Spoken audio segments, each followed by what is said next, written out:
My name is Mary and I'm 26 years old. I work in the clothing department of a major department store. My husband is Henry, who is 30 years old. He's the son of a well-established clothing store and works distributing clothes to department stores. We met at work, where Henry asked me out, and after dating, we got married a year ago. But speaking of marriage, we actually haven't had a wedding ceremony yet. We have both been busy, lacking time and funds, so we only registered our marriage, postponing the ceremony. Finally, with finances sorted, we decided to have a wedding in a few months. I'm currently preparing to send out invitations to friends and associates, but there is one problem. The issue is actually with my family back home. I live with my parents and my college student sister, Betty. Since childhood, my parents doted on my cute sister, often neglecting me, the quiet and plain one. Betty, knowing she's favored, started to treat me with scorn.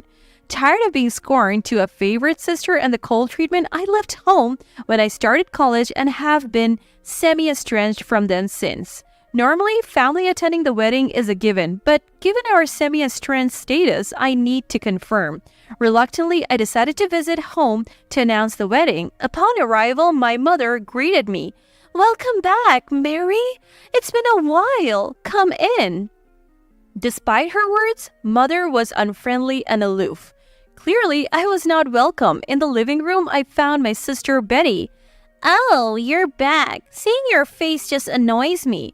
I had forgotten all about you." Betty always belittles me as her older sister. Raised to believe she's of higher rank due to parental favoritism, she's grown into a spiteful character.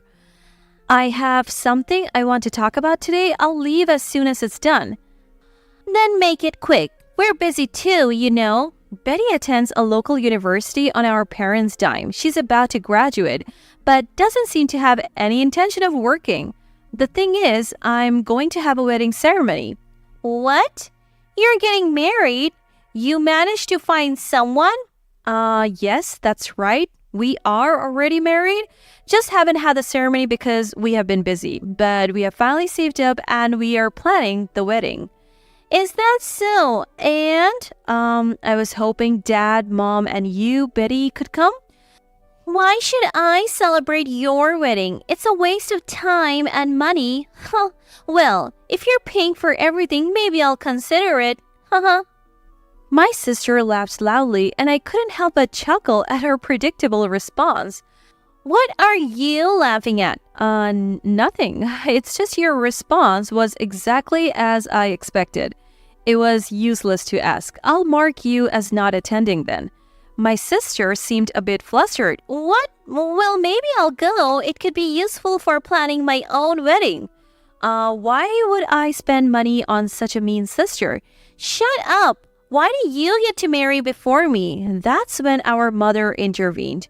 "Are you two fighting? Mary, as the older sister, you should be more caring towards Betty." With our mother's arrival, Betty felt emboldened. "Mom, listen, she's having a wedding. Can you believe someone would marry her? It's so funny." "Mary, you're getting married? Why would you marry before our cute Betty?" Same old harsh mother. "Mom, we're not kids anymore. It doesn't matter who marries first. It's just about finding the right partner, isn't it?" My mother responded with a displeased look.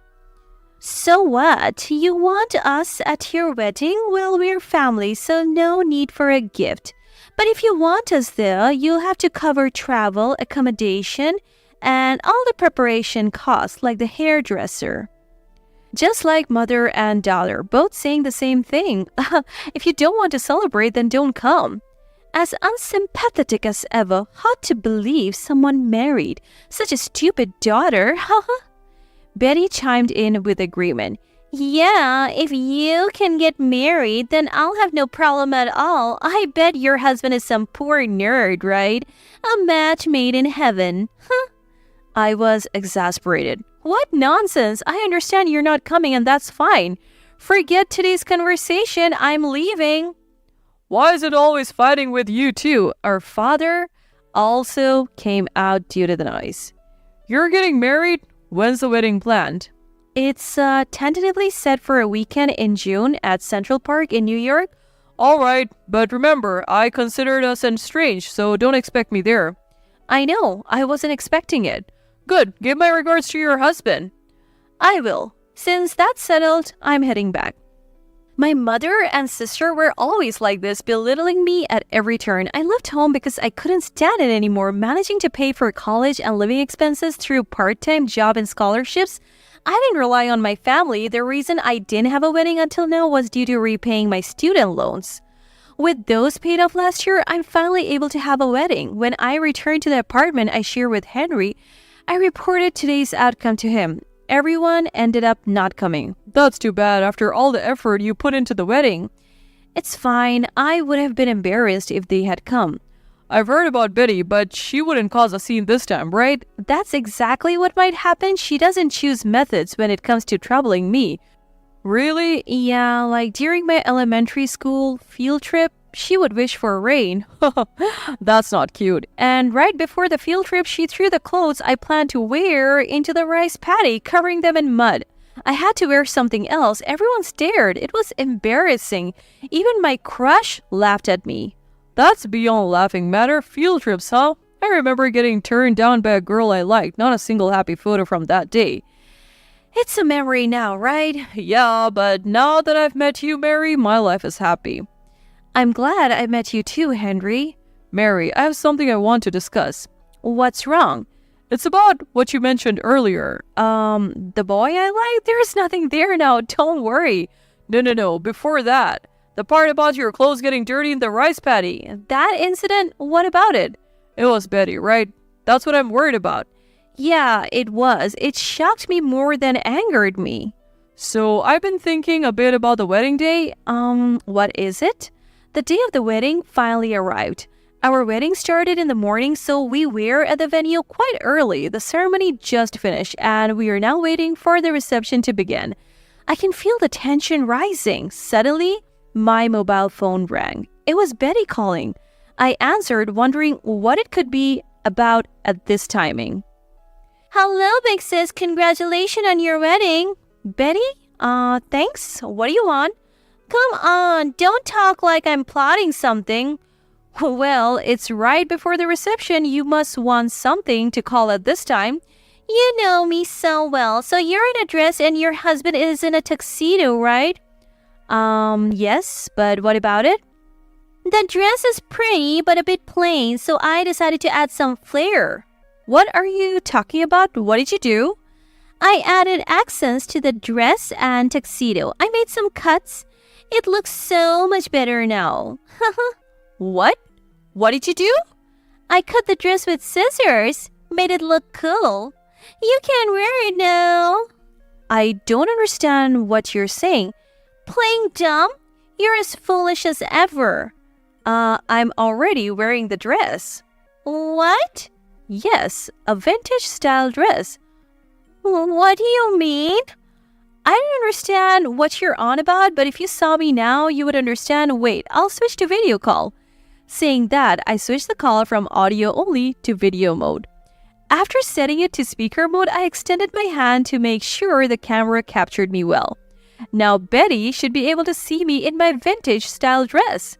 How about it? Can you see? You understand what I'm wearing, right? On my mobile phone screen, I saw Betty's face, her hand covering her mouth, clearly surprised even through the screen. Suddenly, I heard the sound of a door opening. On the other end, someone seemed to have entered. Then a scream. What's happening? Betty? Betty? Suddenly, Betty disappeared from the screen and the ceiling was shown instead. The call wasn't dropped as I could still hear the audio. What is this? I can't believe it! Someone's voice was heard crying out, "Horrible, horrible!" Amid sounds of people moving frantically, something was reported over the staff's walkie-talkie in my room. Their expressions turned serious. The outside grew noisy. Uncertain of what to do, I remained seated when Henry entered. What's going on? Betty called, and then all I heard were screams and crying before it went silent. Do you know anything? Henry's face was tense too. I'm not sure of the details, but it seems Betty did something. Unfortunately, it turned out as we discussed earlier. Do you mean about the wedding dress? like the field trip incident, but we anticipated something this time and avoided it. However, it seems someone else became the victim. Apparently, Betty mistook someone else's dress for mine and ruined it. A staff member entered. I'm sorry for the inconvenience. Due to a little trouble, the reception will be delayed. We'll inform you as soon as we have more details. Could you please wait here a bit longer? I exchanged looks with Henry. Do you think it was Betty's doing? Probably. This is going to have big repercussions. The commotion outside grew louder. Unable to sit and wait, I stepped out of the room. In the hallway, a crowd was gathered near a dressing room. Someone was apologizing profusely. Betty? Mom? I managed to approach the two. What happened? Are you okay? Both my mother and sister's faces were ashen. I'm sorry. We're so sorry, they repeated to an apparently upset groom and his relatives. What happened here? I asked a nearby venue staff member. That lady intentionally cut up the bride's dress with scissors. The bride collapsed from the shock and the wedding had to be cancelled. What? I was speechless. Why would she do something like that? I couldn't understand the reason. After hearing the whole story, I was furious and utterly dumbfounded. My mother and sister planned to ruin my wedding by cutting up my wedding dress? They entered the venue early, claiming to be the bride's family and wanting to observe for reference, and were led into the dressing room. Then, when the attendant left the room momentarily, they used the scissor they had brought to cut up the white dress and tuxedo. They also destroyed the accessories, scattering necklace beads and stomping on the tiara, making a complete mess. They waited, hoping to see me in distraught and scream. They probably planned to laugh at my miserable state. However, they did manage to ruin my dress. Unaware of the actual situation, my sister snuck into the dressing room and cut up another couple's attire instead. The outfits for our wedding were prepared by my husband's family and brought to the dressing room just before the ceremony. Upon discovering the situation, the venue staff immediately checked the surveillance cameras. Then Henry revealed a hidden camera he had installed that showed my mother and sister cutting the dress and destroying the accessories. This evidence, along with the staff's identification, led to my mother and Betty being quickly apprehended. The bride who suffered the damage fainted in shock and distress after seeing her cherished wedding dress slashed to pieces. She was then transported by ambulance and the wedding was consequently cancelled in chaos.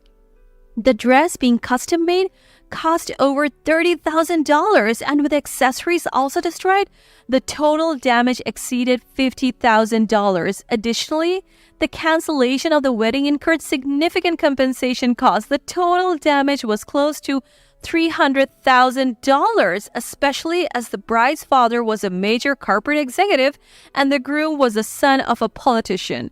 With over 300 guests invited, leading to substantial additional losses, both families and their guests were furious, confronting my mother and sister, demanding apologies and compensation. They agreed to discuss the matter later to calm things down. The other party was furious. "I'll hire a lawyer and claim the total damages incurred," he shouted. My mother and sister were in tears, a pitiable sight. Overwhelmed by the outcome, they irrationally blamed me. "It's Mary's fault. It's all because of her. We just wanted to see Mary's troubled face. Since it's all her fault, we are not to blame." But such absurd reasoning didn't hold, and they were reprimanded by my father, collapsing into tears. I feel sorry for the real victims, the other bride and groom and their families, and there was nothing we could do. Leaving the two to my father, my husband and I left the venue. It was actually Henry who anticipated Betty's actions. After hearing about my field trip incident, he speculated Betty might plan something similar and devised countermeasures.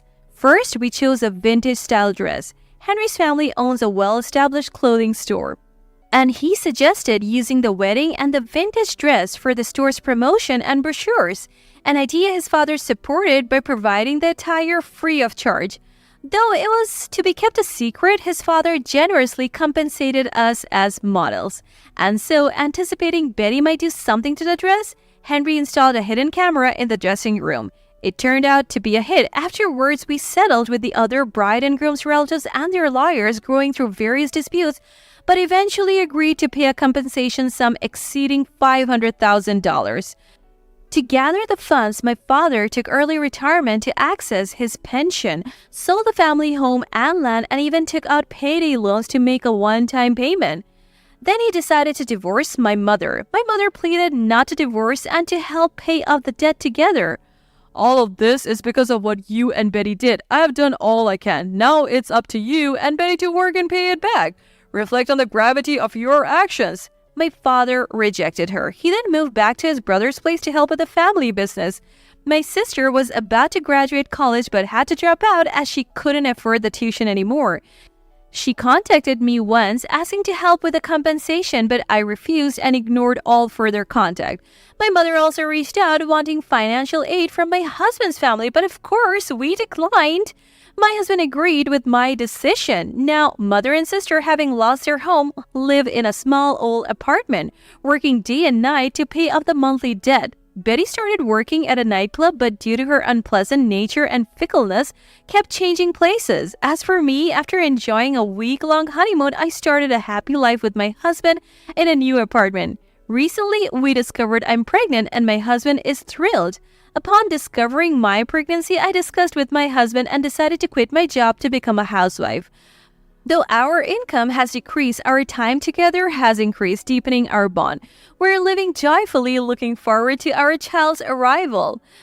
There's talk of my husband taking over the family clothing store, and we might move back to his family home when the baby is born. What about this dress for the baby's first birthday? The baby is still in my belly, Henry. You're so eager. Next year, we'll likely welcome a cute child perfect for dresses and look forward to taking family photos with my husband and child.